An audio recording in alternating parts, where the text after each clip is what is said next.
Remember, you are ultimately responsible for protecting yourself and for providing for yourself. Live your life with honor and integrity, and always be the wolf hunter. Don't be the sheep, nor the wolf. I've had some subscribers ask me what my thoughts are on how it seems that police are being militarized and federalized. So as a law enforcement officer, and also as a firearms instructor, and also as a use of force instructor, I wanted to go ahead and address these two topics. First, the militarization of police in this video, and then the federalization of police in a second video. So first, let's talk about the militarization of police. Now, I know I'm going to catch some grief from the prepping community on this one, but here's my thoughts on this, and I only ask of you to listen to my reasoning and then leave your constructive argument in the comments section below. But I have no issue with police having armored vehicles, subdued uniforms, and rifles, as long as they're only used in accordance with the Fourth Amendment and it's heavily scrutinized. If we were still living in the 1950s Mayberry, law enforcement would have virtually no need for this heavy equipment. But the reality is that we live in a world where gang members are armed with high-powered rifles, and we have the very real threat and almost certainty that terrorists will attack us, just like what happened in Paris. And we also have regular active shooters using rifles and explosives in our schools, colleges, and other public places. When the police are having to face highly armed gang members and terrorists that will be armed with explosives and AK-47s like Paris, and also active shooters, the police need to have armored vehicles and heavy firepower, and they don't need to be in the standard polyester uniform. Cops that have the right gear will have a greater chance of ending a bloodbath sooner and hopefully keep that body count down. We only need to look at the North Hollywood shootout, where only 2 bank robbers armed with rifles and wearing body armor held off the whole Los Angeles Police Department until police eventually got some rifles from a gun store and SWAT was finally able to assemble and arrive. I believe that even cops in small rural towns need to have high firepower and an armored vehicle available when needed, because not everybody in the country is a farmer. Armed meth cookers protect their drug operations with great firepower and booby traps.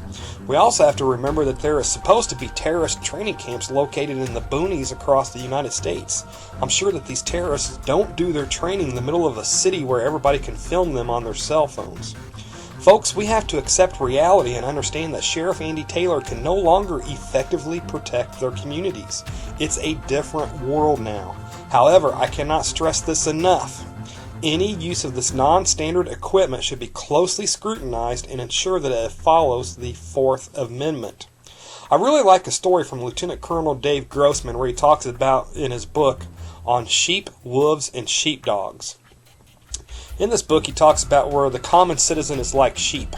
They don't like to believe that evil exists in the world, and the sheep can only hurt somebody else on accident.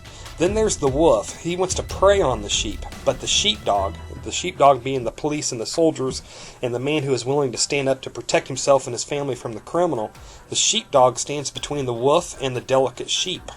We have to admit, the prepper is a sheepdog just like a police officer and a military man. How many of you preppers conceal carry everywhere you go? How many of you preppers look for quick escape routes when you're in crowded places? But the sheep doesn't like the sheepdog, even though he protects them. He reminds them of the wolf. He has fur and fangs and claws and a capacity for violence like the wolf does. So while the sheep doesn't like to remember that the wolf is hiding in the forest, they would much rather have the sheepdog cash in his fangs, spray paint himself white, and go bah. So don't be sheeple. Realize that police sometimes need this equipment. Just don't try to strip the officer of needed tools to handle a violent gang house or a violent terrorist or an active shooter just so that the police officer looks nice. Also, don't let the sheeple disarm you the prepper. How many of you have heard people say that preppers that buy guns, stock up on ammo and food are crazy? We also have to be very careful of the fact that we always risk the fact that upon some agencies getting this equipment and upon not having a reason to deploy it, that they might want to start putting it to use when not needed and then drumming up a reason to use it when it's not needed. The Fourth Amendment protects us from unreasonable search and seizure, and every step that a police department uses in effecting an action against a citizen gets weighed against the reasonableness standard.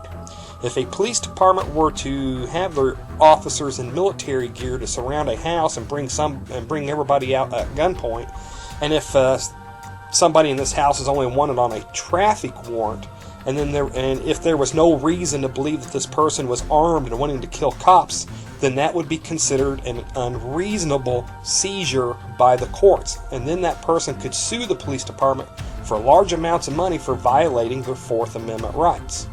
My suggestion is for everyone to be active in their government instead of just complaining about what they don't like. Be active in your town government and ensure that your town's laws or ordinances demand that any use of non-standardized police equipment has to be coupled with a detailed report that justifies its use, and that the law details what equipment is or is not considered standard police equipment, and that the report details what threats they face to justify the use of the equipment. I know this from experience. If a cop has to do paperwork in order to complete a task, he's only going to do that task only when he absolutely has to. So requiring a detailed report explaining and justifying why they deployed non-standard equipment will pretty much nip any misuse of it up front. As a law enforcement officer, I only want to protect people who can't protect themselves. I would rather face that evil man in a dark alley before somebody's mother or sister has to face him. I hold myself to a high standard, and I don't want to do anything that would soil my honor and integrity, and I just can't only think of myself. I also have to remember that my actions reflect on other police officers. And I believe that any police officer that abuses his authority has to be readily held responsible for his actions. This is one of the things that our country fought for in the Revolutionary War, and I don't want my forefathers' sacrifices to be in vain. So just to recap this video, police do need the heavy equipment to be prepared for the realities of today's crazy world. However, I believe that police should be in standard uniform and in a standard squad car for regular day-to-day patrolling, and should never be patrolling the streets in military-style gear or military-style vehicles. Military-style gear should only be allowed to be deployed in times of great danger, and each deployment should be heavily scrutinized, and the police should have to justify their reason for deploying it. Folks, if you found this video to be informative, please like the video and comment below and let me know what your thoughts are on this subject. And also, please consider subscribing to this channel, as I plan on making many more videos down the road in the future as time permits. And folks, if you made it this far, thank you very much for watching, and I hope you have a good night.